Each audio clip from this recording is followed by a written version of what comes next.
Hello दोस्तों, आप सभी का स्वागत है आपके अपने चैनल बीके स्टडी पॉइंट में। आज हम बात करेंगे एनसीईआरटी सार संग्रह। एनसीईआरटी सार संग्रह की जो दो सीरीज चल रही है, पॉलिटी और आपको ज्योग्राफी की चल रही है। पॉलिटी की 2 वीडियो अपलोड की जा चुकी है और हिस्ट्री की भी ज्योग्राफी की भी 2 वीडियो अपलोड की जाएगी। और ये जो वीडियो तीसरा नंबर का वीडियो है, क्लास 3 के माध्यम से आपको प्रस्तुत की जाएगी। ये 3 नंबर पॉलिटी का वीडियो है। आइए समय को न लेते हुए शुरू करते हैं। अगर आप लोग इस चैनल पर नए होंगे तो कृपया चैनल को सब्सक्राइब कर लीजिएगा, बेल आइकन को दबाइएगा और अपने दोस्तों में ज़रूर शेयर कीजिएगा ताकि अपना परिवार बड़ा हो और हम लोग अच्छे तरीक़ा से काम करते हैं। जानकारी के लिए आपको बता दें कि बीपीएससी की जो टेस्ट सीरीज भी शुरू की गई है दृष्टि पब्लिकेशन की। बीपीएससी की जो 16 वर्षों का जो प्रश्न है, प्रीवियस ईयर क्वेश्चन, उसको भी शुरू किया गया। 66वीं बीपीएससी की वीडियो अपलोड कर दी गई है। और आपको बता दें धीरे धीरे इस चैनल पे और भी काम की जाएगी। बिहार समग्र अध्ययन महेश कुमार बर्नवाल की भी पुस्तक के बारे में चर्चा की जा रही है। तो हम लोग आज पॉलिटी के तीसरा नंबर वीडियो के बारे में बात करते हैं। सबसे पहला प्रश्न है कि यहाँ पे क्या दिया गया है, देखते हैं। संविधान में हमारे राष्ट्र का उल्लेख किन नामों से किया गया? तो भारत के संविधान में भारत का जो नाम है इंडिया डेट इज भारत, यानी अर्थात इंडिया अर्थात भारत लिखा गया है। ठीक है, तो हमारे संविधान में भारत का नाम क्या है? तो इंडिया और इंडिया अर्थात भारत दोनों नाम लिखी गई है। भारतीय संविधान में किस प्रकार की शासन प्रणाली या व्यवस्था की गई है? तो भारत के संविधान में शासन जो प्रणाली है संसदात्मक शासन प्रणाली है कि मेंबर ऑफ पार्लियामेंट, मेंबर संसद चुने जाते हैं और उसके कारण हम लोगों की देश की जो व्यवस्था है चलाई जाती है। संसदात्मक शासन व्यवस्था में विधायिका का कार्यपालिका पर नियंत्रण होता है। विधायिका जो विधि बनाने वाली होती है, कार्यपालिका जो काम करने वाली होती है। तो काम करने वाले लोगों पे विधायिका का नियंत्रण होता है। अध्यक्षात्मक शासन प्रणाली का आधारभूत तत्व क्या है? तो एकल कार्यपालिका, यानी कि वहाँ पे एक ही कार्यपालिका होगी जो कि अध्यक्षात्मक शासन प्रणाली कहाँ पे है? तो स्विट्जरलैंड में। भारत की संसदीय शासन प्रणाली ब्रिटेन की संसदीय प्रणाली के मध्य अंतर का मुख्य बिंदु क्या है? तो संसदीय शासन प्रणाली हम लोग ब्रिटेन से लिए हैं क्योंकि ब्रिटेन की जो संसद को वेस्टमिनिस्टर कहा जाता है और वहीं से हम लोग लिए हैं। तो न्यायिक समीक्षा की जो बात है ब्रिटेन की संसदीय व्यवस्था में नहीं है, भारत की संसदीय व्यवस्था में है। न्यायिक समीक्षा क्या होती है? तो जो भी कोई भी हम लोग कानून बनाते हैं उसकी न्यायिक समीक्षा की जाती है। अगर ज़रूरी हो तो न्यायिक समीक्षा की जाएगी। न्यायालय उसके ऊपर काम करेगा, देखेगा कि हाँ ये आप काम सही किए हैं या गलत किए हैं। ठीक है, तो इसी को न्यायिक समीक्षा कहा जा सकता है। यानी कि न्यायालय के द्वारा उस चीज़ की समीक्षा की जाए कि ये सही है या गलत। भारत का संविधान परिसंघीय है, यह किसने निर्धारित किया था? तो केंद्र और राज्यों के मध्य शक्तियों का वितरण, यानी कि शक्तियों का जो परिसंघीय का मतलब क्या होता है कि केंद्र और राज्यों के मध्य शक्तियों का वितरण। कुछ शक्ति केंद्र के पास दी गई है और कुछ शक्ति राज्य के पास दी गई है। बहुत सी ऐसी कानून है जिसपे नियम है जिसपे कानून केंद्र सरकार बनाती है। कुछ ऐसे कानून है जिसपे राज्य सरकार बनाती है। कुछ ऐसे कानून है जिसपे केंद्र और राज्य सरकार दोनों बनाती है। राज्य सूची के विषय पे राज्य सरकार कानून बनाती है। केंद्र सूची के विषय पे केंद्र सरकार कानून बनाती है। और समवर्ती सूची, इसको कॉन्करेंट लिस्ट कहा जाता है, उस पे कानून केंद्र और राज्य दोनों लोग बनाते हैं। ठीक है, अब हम लोग एक डायग्राम समझते हैं कि भारतीय संविधान के मूल्य, भारत के संविधान की क्या क्या मूल्य है। आइए हम लोग देख लेते हैं। ये सारी बात भारत की प्रस्तावना में लिखी गई है क्योंकि प्रस्तावना को संविधान की आत्मा कहा जाता है, संविधान की कुंजी कहा जाता है। स्वतंत्रता, समानता, भातृत्व मतलब होता है भाईचारा, ब्रदरहुड, संप्रभुता, समाजवादी, पंथ निरपेक्ष, लोकतांत्रिक। ये जो 7 बातें हैं जो कि भारत की प्रस्तावना में भी लिखी गई, संविधान की प्रस्तावना में भी लिखी गई है और इस बात को यहाँ पे लिखी गई है। नीति निर्देशक तत्व तथा मूल अधिकार को संविधान की आत्मा किसने कहा था? तो नीति निर्देशक तत्व जिसका जो वर्णन है और संविधान के 36 से 51 में की गई है, अनुच्छेद 36 से 51 के बीच में की गई है, 36 to 51। और मूल अधिकार का जो वर्णन है अनुच्छेद 12 से 35 तक की गई है, यानी कि 12 to 35। ग्रेनविल ऑस्टिन के द्वारा कहा गया था कि ये दोनों है संविधान की आत्मा। मूल संविधान में कुल कितने अनुच्छेद और कुल कितनी अनुसूचियाँ थी? तो जब भारत का संविधान बना उस समय 395 अनुच्छेद और 8 अनुसूचियाँ थी। अब कितनी अनुच्छेद हो चुकी है? तो 445 अनुच्छेद हो चुके हैं और 12 अनुसूचियाँ हो चुकी है। सर्वप्रथम कांग्रेस के किस अधिवेशन में जन गण गाया गया था? तो कांग्रेस के 1911 के अधिवेशन में जो कि कोलकाता में हुआ था, उसी अधिवेशन में जन गण मन गाया गया था। राष्ट्रीय गान गाने का जो टाइम पीरियड है कितना समय का होता है? तो 52 सेकंड का होता है।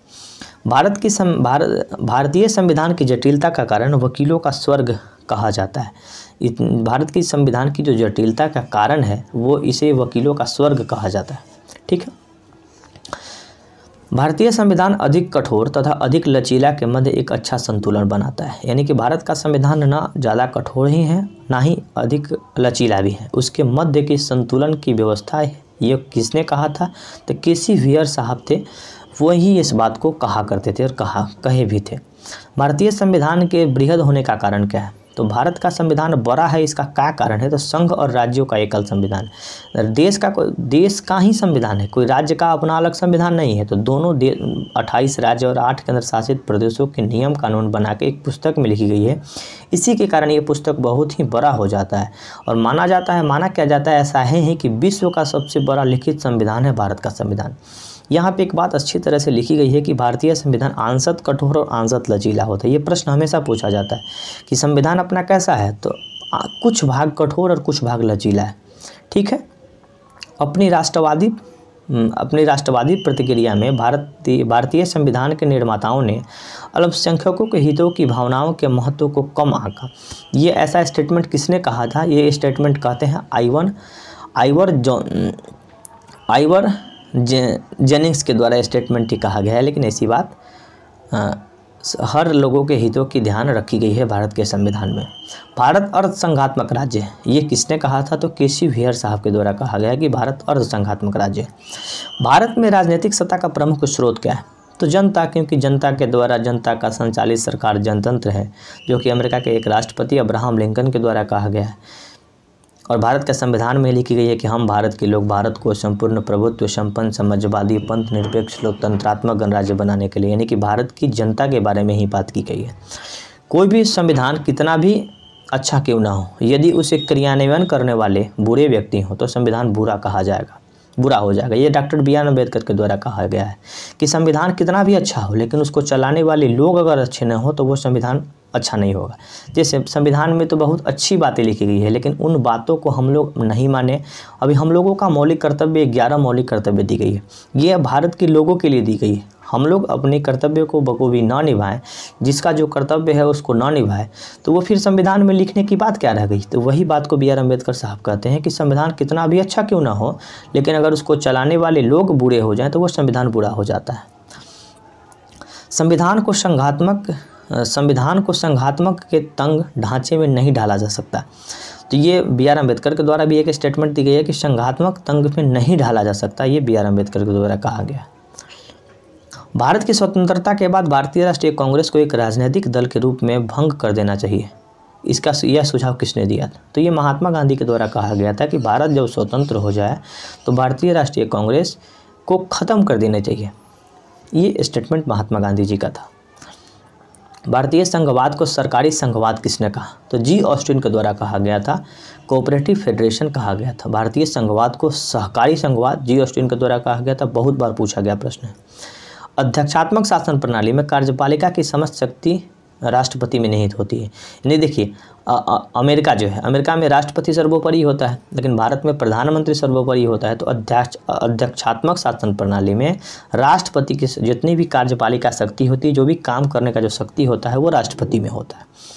ये प्रश्न अच्छा है। मौलाना अबुल कलाम आज़ाद ने भारत संविधान सभा में वयस्क मताधिकार को 15 वर्ष के लिए स्थगित करने की बात की गई। जो वयस्क मताधिकार है यानी कि जो वोट देने का अधिकार था 15 साल रखा गया था, लेकिन मौलाना अबुल कलाम आज़ाद ये प्रथम शिक्षा मंत्री के रूप में जाने जाते हैं। 14 नवंबर को इनका जन्म दिवस है जो कि शिक्षा दिवस के रूप में मनाते हैं, तो इन्होंने स्थगित कर दिया था। भारत का राष्ट्रीय पशु क्या है? तो बाघ है। राष्ट्रीय पुष्प क्या है? कमल है। राष्ट्रीय पक्षी क्या है? मोर है। और राष्ट्रीय ध्वज चक्र में राष्ट्रीय ध्वज जो कि तिरंगा है, जिसकी चक्र की तिल्ली कितनी है? 24 है।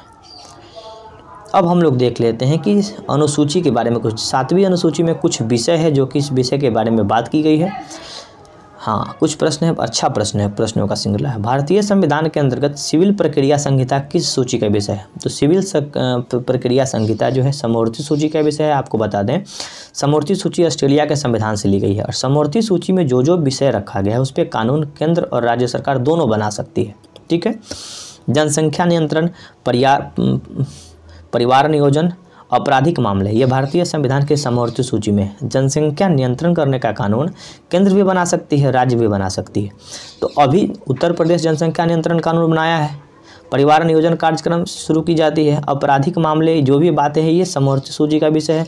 समवर्ती सूची कहने का मतलब क्या है कि दोनों लोग इस पे मिलकर कानून बना सकते हैं, और राज्य सूची के विषय पे केवल राज्य कानून बनाएगी, केंद्र सूची के विषय पे केवल केंद्र कानून बनाएगी। ठीक है, मुझे विश्वास है कि ये छोटी छोटी बातें आपको समझ में आ रही होगी। समझ में आ रही होगी तो कमेंट जरूर करिएगा, ताकि मेरा भी मनोबल मतलब कि थोड़ा सा बढ़ता रहे और आप लोगों के लिए मैं प्रॉपर वीडियो बनाता रहूँ। शिक्षा प्रारंभ में राज्य सूची का विषय था, यहाँ शिक्षा है, यहाँ पे शिक्षा किस सूची के विषय है तो समवर्ती सूची का विषय है।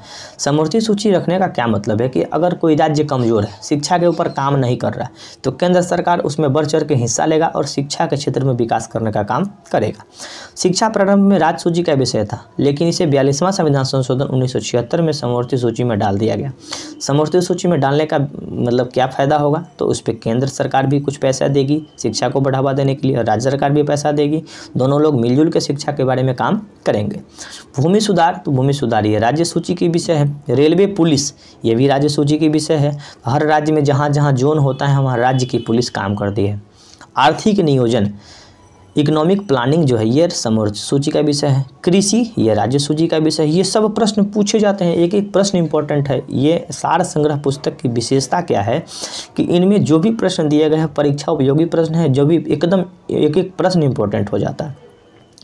पंचायती राज व्यवस्था, तो पंचायती राज व्यवस्था राज्य सूची का विषय है। इसका जो चुनाव भी कराने का जिम्मेवार राज्य सरकार होता है। दंड प्रक्रिया भारतीय संविधान की 7वीं अनुसूची की सूची 3 समवर्ती सूची में शामिल है। दंड प्रक्रिया ये भी है। विवाह विच्छेद, गोद लेना आदि संविधान की 7वीं अनुसूची में, ये सब समवर्ती सूची में विषय है। ठीक है, कुछ सूची है जो कि हम लोग बात कर लेते हैं। देखिए ये सब तो याद नहीं रहेगा, लेकिन कुछ ऐसी चीज़ें हैं जो कि केंद्र के पास रहनी चाहिए, कुछ चीज़ें राज्य सरकार के पास लगता है कि हाँ ये राज्य सरकार के पास होनी चाहिए, राज्य सरकार के पास है। प्रतिरक्षा यानी कि किसी रक्षा करने का काम केंद्र सरकार करती है। विदेशी मामले यानी विदेश जाना, विदेशों में बात करना, ये सब केंद्र सरकार का। ये सब संघ सूची के बारे में हम बात कर रहे हैं। संघ सूची यानी कि यूनियन लिस्ट केंद्र सरकार का सूची है। प्रतिरक्षा करना, प्रतिरक्षा से क्या संबंधित है, यानी कि लोगों की सुरक्षा करना, अलग अलग सीमाओं की सुरक्षा करना। विदेशी मामलों यानी कि विदेशों से, अलग अलग देशों से बात करना, वहाँ के लोगों से, वहाँ के मतलब राष्ट्राध्यक्ष से बात करना, वो सब मामला केंद्र सरकार देखती है।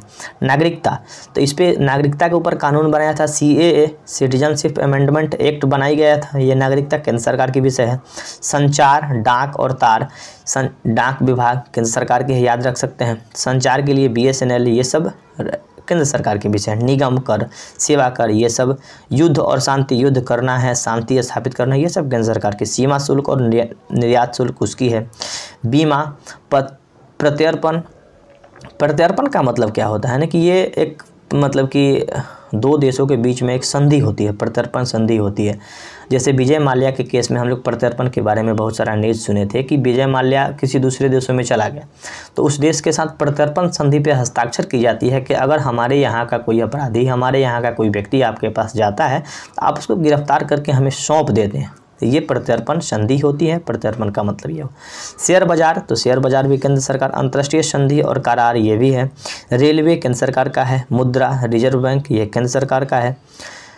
समुद्री हवाई मार्ग, विदेशी ऋण, विदेशी व्यापार, विदेशों से व्यापार करना है, सब केंद्र सरकार देखती है। लॉटरी, आयकर, जनगणना केंद्र सूची की विषय है क्योंकि जनगणना केंद्र सरकार कराती है। डाकघर, बचत बैंक, स्टॉक एक्सचेंज, ये सब केंद्र सरकार के राज्य सूची के कुछ विषय है, आइए हम लोग देख लेते हैं। लोक व्यवस्था, लोगों की व्यवस्था कराना। पुलिस, रेलवे और ग्रामीण सहित। कारागार यानी जेल के बारे में बात कर रहा है, जेल राज्य सरकार की है। भूमि भी राज्य सरकार की है। स्थानीय स्वशासन, पंचायत, नगर पालिका, ये सब राज्य सरकार की है। प्रादेशिक लोक सेवा, BPSC। लोक स्वास्थ्य, लोगों की स्वास्थ्य कैसे देखभाल करना है, यहाँ पे स्वास्थ्य से संबंधित कोई भी काम है, राज्य सरकार। बाजार और मेला। सट्टा और जुआ, ये राज्य सरकार की है। कृषि भूमि पर संपदा शुल्क राज्य सरकार की है। पशुपालन, गैस, शराब से राज्य सरकार को टैक्स मिलता है, इसलिए सरकार, बिहार सरकार, राज्य सरकार का कानून नहीं होता तो इस पे कानून राज्य सरकार नहीं बना पाती, इसलिए राज्य का विषय है, इसलिए नीतीश जी पूरी तरह से कानून बना के शराब को बंद कर दिए। मनोरंजन, भू राजस्व पर लगान, विद्युत पर कर, विद्युत पे टैक्स लगाना है। पथ कर, टोल टैक्स राज्य सरकार का विषय है। प्रति व्यक्ति कर विलासिता वस्तु पर कर। विलासिता वस्तु का मतलब होता है कि सोना चांदी, जो विलासितापूर्ण जीवन व्यतीत करने वाला जो चीज़ होता है, सोना चांदी, एसी, फ्रिज, ये सब विलासिता वस्तु है, उसके ऊपर कर लेना। ये राज्य सरकार। समवर्ती सूची का विषय थोड़ा सा याद रखना होगा। क्यों? क्योंकि इस पे दोनों लोग मिलकर कानून बनाते हैं। दंड प्रक्रिया विधि। आर्थिक एवं सामाजिक योजना, यानी कि ऐसी समाज की जो योजनाएं हैं जो कि हर वर्ग के लिए जरूरी है। तो सामाजिक योजना, शिक्षा, वन, ये सब एकदम इम्पोर्टेंट प्रश्न याद रखिएगा। शिक्षा एकदम जरूरी है क्योंकि दोनों लोग काम करेगा। वन सबके लिए जरूरी है। समवर्ती सूची। विवाह विच्छेद समवर्ती सूची का विषय है। कारखाना मजदूर संघ समवर्ती सूची का विषय है। समवर्ती सूची को इंग्लिश में कॉन्करेंट लिस्ट कहा जाता है। जनसंख्या नियंत्रण, परिवार नियोजन, न्याय प्रशासन, संपत्ति अर्जन अधिग्रहण, विद्युत बाट और माप, वन्य जीव और जंतु संरक्षण, समाचार पत्र, पुस्तक, मुद्रालय, स्वच्छता औषधालय, औद्योगिक विवाद, उत्तराधिकार, विधि वृत्ति, चिकित्सा वृत्ति, कीमत नियंत्रण, जन्म मरण प्रमाण पत्र, पंजीकरण, ये सब जितनी भी चीज़ें हैं ये आपको समवर्ती सूची का विषय है। यहाँ पे तीनों के बारे में दी गई है कि अभी वर्तमान में किन किन सूची में कितने विषय हैं। तो संघ सूची में 100 विषय हुआ करता था, लेकिन 97 विषय है। कुछ चीज़ को अभी ट्रांसफ़र करके समवर्ती सूची में डाला गया। और राज्य सूची में 61 विषय हैं और समवर्ती सूची में 52 विषय है। केवल केंद्र सरकार की जो सूची है वो कम हुई है, उस सूची को समवर्ती सूची में डालने का काम किया जा रहा है। कुछ चीज़ें पे भी कानून बनाई जा रही है। तो मुझे आज की इस वीडियो में इतना ही। मुझे विश्वास है कि ये वीडियो आपको पसंद आई होगी तो ज़रूर कमेंट करिएगा और अपने दोस्तों में शेयर कीजिएगा। ये सब मैं अगर आपको कुछ समझा पा रहा हूँ तो ज़रूर कमेंट करिएगा कि हाँ ये बातें आपका समझ में आ रही है, क्योंकि अगर आप लोग कमेंट नहीं करेंगे तो मुझे कुछ पता नहीं चलेगा। व्यू भी बहुत कम आ रहे हैं, लेकिन ज़्यादा से ज़्यादा लोगों तक शेयर कीजिएगा। और बहुत सी काम हम इस चैनल पे करेंगे। अभी बिहार विशेष समग्र अध्ययन महेश कुमार बर्नवाल की भी पुस्तक के बारे में चर्चा की जा रही है। दृष्टि पब्लिकेशन की सेट है। बिहार एसआई मेंस की भी सेट प्रैक्टिस धीरे धीरे शुरू की जाएगी। समय के अभाव के चलते बहुत प्रॉपर रूप से वीडियो नहीं मिल पाती है, इंटरनेट का भी अभाव हो जाता है, लेकिन मैं प्रयास करता हूँ कि रेगुलर आप लोगों के लिए वीडियो दूँ।